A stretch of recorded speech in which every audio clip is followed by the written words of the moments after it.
Memory, mirrors, and the world inside my head. I answer to Sandra, but that's not my real name. That's what's written on my birth certificate. I know because I keep it in my collection drawer, along with the other curiosities. I stole it when I was a child and my parents never noticed. Growing up was a bad time. I don't remember the details, but one day there was a birthday party and a yellow cake, and Mum said that I changed, that my behavior shifted. They never took responsibility for the early childhood trauma, and I don't have any memories of it, so their maleficence remains unpunished. What I do remember is their everyday viciousness, which scraped away at the consciousness of what could have been a healthy little girl. I was born physically fit, as far as I can tell, but abuse has a way of peeling your skin away, and then your flesh, until there is nothing left but pink-stained bones. I have to keep building the layers back. A crazy quilt of mismatching patches sewn together with snapped-off sinews, red cotton, and copper wire. Some days I feel as if I have my original skin back, but mostly the breeze is cold against my raw flesh and shining stitches. One of the problems with not having your original skin intact is that other people can smell your vulnerability. School was a venue of vultures. The child birds would sniff out my exposed parts and peck, peck, peck, undoing all my work, unspooling me, until my skeleton was close to showing and I had to hide away. The class storeroom, a bathroom stall, or the janitor's cleaning supply cupboard where I was once locked in overnight. Dark panic bleach. My palms bruised and bleeding from hammering on the door still ache with the memory. My hands were swollen and shredded. But what hurt the most is that no one came looking for me. I didn't have company until I was 11, when Silke and Froggo joined me. We shared the same reality and had a telepathic connection. We could hear each other's thoughts and feel each other's emotions. Kind of like imaginary friends, I guess, except that they were more real and immediate to me than anyone else in the outside world. They were certainly more tactile than my parents, who just ghosted in and out of our rundown house. Just because Silke and Froggo were in my head didn't make them any less tangible. If you've ever had referred pain, you'll know what I mean. But this was the shinier side of the coin, referred protection. After a few years, Silke and Froggo faded away to make space for the second generation of alters. This time, there were 28 alternate personalities, and together we created the world inside my head, Wim. Wim is 0.46 the size of Earth and has over 3 million people on it. As you can imagine, it takes a lot of work to maintain. Mika, Lapis, Ruth, Stracky and I were the main creators. We made everything from the claw-root velvet grass to the gold-flecked purple sunsets to the 206-ward smart hospitals in every city. We dyed the oceans green and created animals from scratch. At first, it was a complete mess, with trees growing out of trucks and fish swimming on roof tiles. But slowly, we carved and molded and spray-painted until everything was ship-shape and shiny. The people in this world, we call them the inhabs, are made in every culture you can imagine and every tint of skin. They all lead complex lives. The population skews towards female, as most of my alters are female, and homosexuality is the norm. Straight means gay in Wim, and queer means hetero. We didn't set out to make it like this, not consciously anyway, but we're happy with it, and it works very well. Most of the time, the inhabs take care of themselves, but because there are so many of them, they do require constant monitoring and intervention. We watch them as closely as we can and busy ourselves like gods, turning the volume dial on the weather up and down and around. It's a spherical dial, like a planet scored with ancient symbols. The weather dial has its own orbit, but we have to keep an eye on it. Sometimes it's sensitive to the energy that surrounds it. Like when I'm having an argument with someone in the outside world and tries to turn on extreme weather. We try to keep Wim mild and safe, so hurricanes and snowstorms are best avoided. The political situation takes a lot more time to manage, but that is a whole story on its own. Think of when you had to cram all those essays into your head before your final history exam. Now imagine all those events are real and happening right now, on your watch, in your world. It's a lot more work than 29 personalities can manage, but we try our best. We triage the current events and respond to emergencies first. All this while I'm trying to deal with my outside life. Getting to the dentist, meeting my targets at work, laughing at my husband's jokes, paying off the mortgage, changing a tire in the rain. It takes a lot of energy and a lot of focus. I used to live in fear of getting really sick because I know what would happen if I took my hands off the wheel. Let's just say the weather dial would be the least of our problems. But getting sick wasn't what I should have been afraid of. Being too trusting was. One of the boldest alters, Ruth, got power-hungry and tried to become the primary personality. This became known as the betrayal. She did this by distracting me with an overactive volcano on the Isle of Sarkon in the East Thalassa Ocean. The volcano had been threatening to erupt for weeks, but we were too busy preventing a civil war in Rustacia and saving the seedback whales who seemed intent on beaching themselves on the rocky Amalinia coastline. Also, the presidentess of the southwestern quadrant of the globe ordered her army to attack the people in the southeastern quad and seize their land, and we had to intervene before too many children were killed. There aren't that many children in WIM, and they need to be protected. We don't like armies or wars, but that's what happens when you leave the inhabs up to their own devices for too long. So Ruth directed my attention towards the Sarkon volcano, and while I was trying to cool it down and evacuate the inhabs at the same time, she made her move for power and killed every other altar, save for 3 that she didn't reach in time. She called a secret emergency meeting without my knowledge, telling the others that it was my wish to announce something important. And when they were all in the control room, she ran her samurai sword through every one of them, slicing them in half in one whirl. The 3 alters who were late for the meeting saw what happened, locked her in, and rushed to tell me. I had to leave work early and sit in a cafe, drinking tea while tears streamed down my face, absorbing what had happened and figuring out what had to be done. I was devastated. The betrayal hurt me very deeply. It felt as if I had the same silver sword forced in through my own ribcage. Sometimes I still feel it there, wedged in between my stomach and my heart. I felt like one of those beached whales dying slowly on the cold, wet sand, with only black rocks for pillows. Worst of all was the realization that Ruth was too powerful to sustain, so I had to cut her off from my consciousness completely. But you can't just choose one altar to slice out of your life. It's all or nothing. So I had to say goodbye to the survivors too. I had to burn down the control room and edit out the innocent survivors, which just made that razor-edged blade burn more. For the first time in years, my head was silent. As if the leaden heartache wasn't enough to deal with, I had to run the whole of WIM on my own. A world that took a team of 29 alters to run now fell on my shoulders alone. Sometimes, I'd stay awake all night just to work my way through the dangerous events on the horizon. It's hard to get to sleep anyway, when you know that bad things are happening and only you can prevent them. I can't sleep when I know that children are in danger. Those all-nighters were sometimes a welcome event, because I had time to myself to just sit in the dark and drink bottomless coffee, and I could be really productive and race through those near catastrophes, preventing as much tragedy as I could. Even though I'd be really tired the next day, and my co-workers would talk behind my back and joke that I must be moonlighting, at least I knew that I'd staved off the worst for the day, and I could have a small measure of calm. My colleagues weren't as bad as the childbirds. They didn't go for exposed flesh. Instead, they just chirped and fluttered around me. Not vultures now, but water-cooler wagtails. My husband, Eric, started worrying about me, and I didn't like that. "Sandra," he said. "Sandra," even though he knows that's not my real name. "Sandra, please don't get lost." I started fainting at work and worried about falling asleep while driving home in the evenings. I know what you're thinking.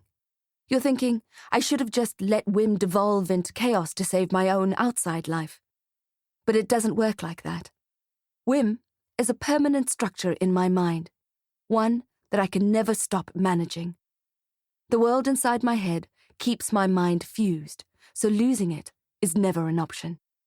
If one's body unspooling seems bad, know that one's mind unspooling is far, far worse. Wim is my mental version of the crazy quilt that keeps my body together. My brain is sewn up with warm copper wire. I tell Eric that I don't want children, which is a lie.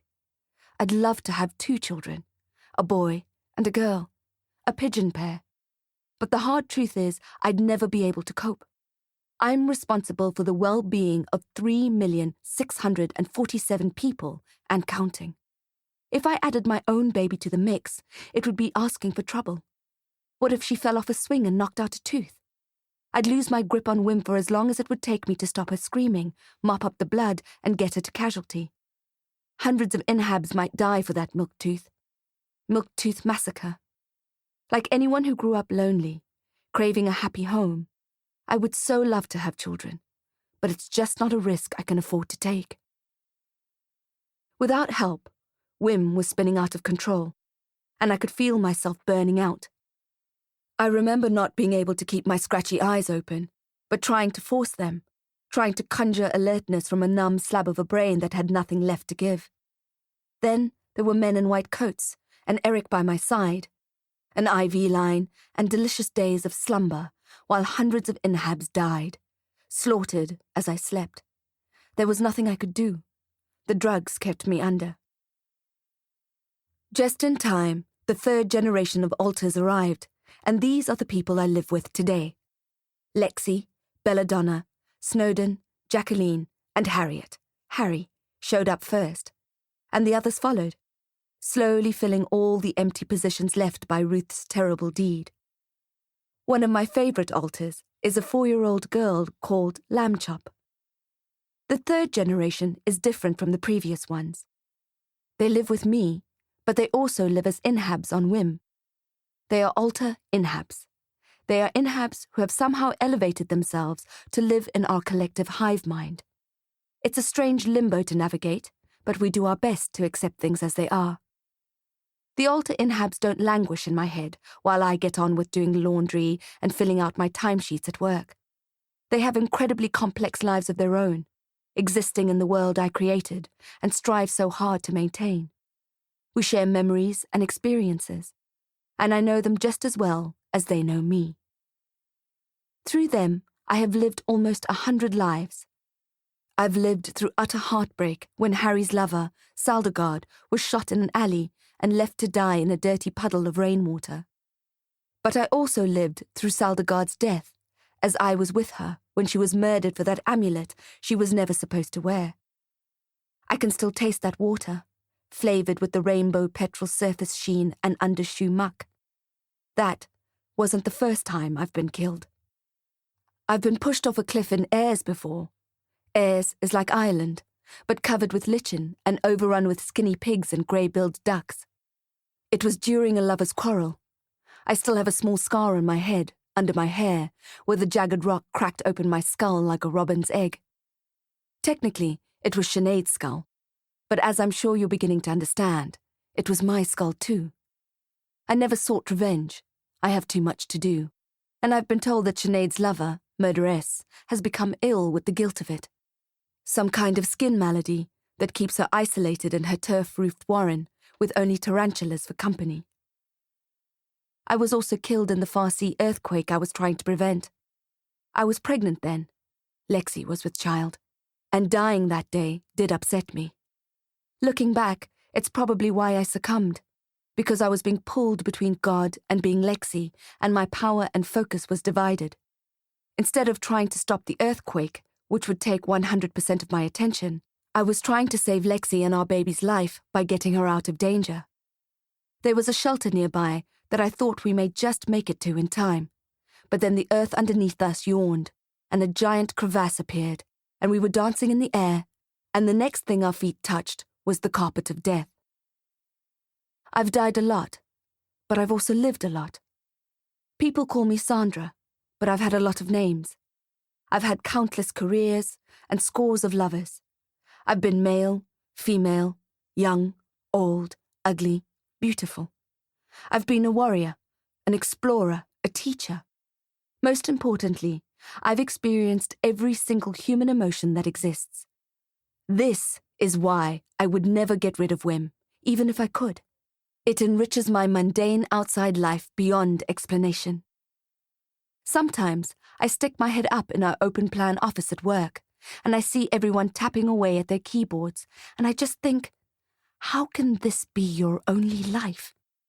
How can you not get deeply depressed and bored with your monochromatic existence that you don't just jump out of the staff room window into the city traffic below? You know, when some people say they have lived 1,000 lives through the books they have read? Well, imagine that in 3D. Living, breathing, gasping, touching textures that come alive beneath your fingertips, blood rushing, lungs billowing, pupils dilating, the streaming scent of past lives smoking through every otherwise mundane moment. Some people call what I have a disorder, but more than anything, I see it as a gift, and I can't imagine living any other way. It's not without its challenges, of course. Multiple memory losses are common, but luckily my alters are here to fill me in. This is imperative to give the impression to others that I am living a normal life. Without my alters telling me in snippets what I've forgotten, I wouldn't be able to hold down my job, wouldn't be able to have a decent dinner-time conversation with Eric, or do the grocery shopping. Coping means, in part, listening to the alters, and the rest is guessing and smoothing over the lost time, which I have become proficient at. Still, sometimes there are chinks, and all I can hope for is that people will forgive me and move on. Memory is one of our challenges, and so are mirrors. The problem with mirrors is that they are ubiquitous and that they make the alters unhappy. It's a difficult thing, catching sight of your reflection, and the face staring back at you is not your own. You'd think it's something you'd get used to, but you don't. For example, Tando is a tall, handsome woman with dark mahogany skin and braids down to her waist. She wears the cultural dress and red earth makeup of the Zimbilo people. She's a beautiful and proud woman. When she is with me, i.e., sharing my body in co-consciousness, and we get into the elevator at work, which is a surreal painting of floor-to-ceiling mirrors, our reflection is thrust into our vision, and Tando gets very upset. I'm a medium-height white woman with chapped lips and mousy hair who has never had the time or inclination to follow fashion. I can feel Tando's alarm.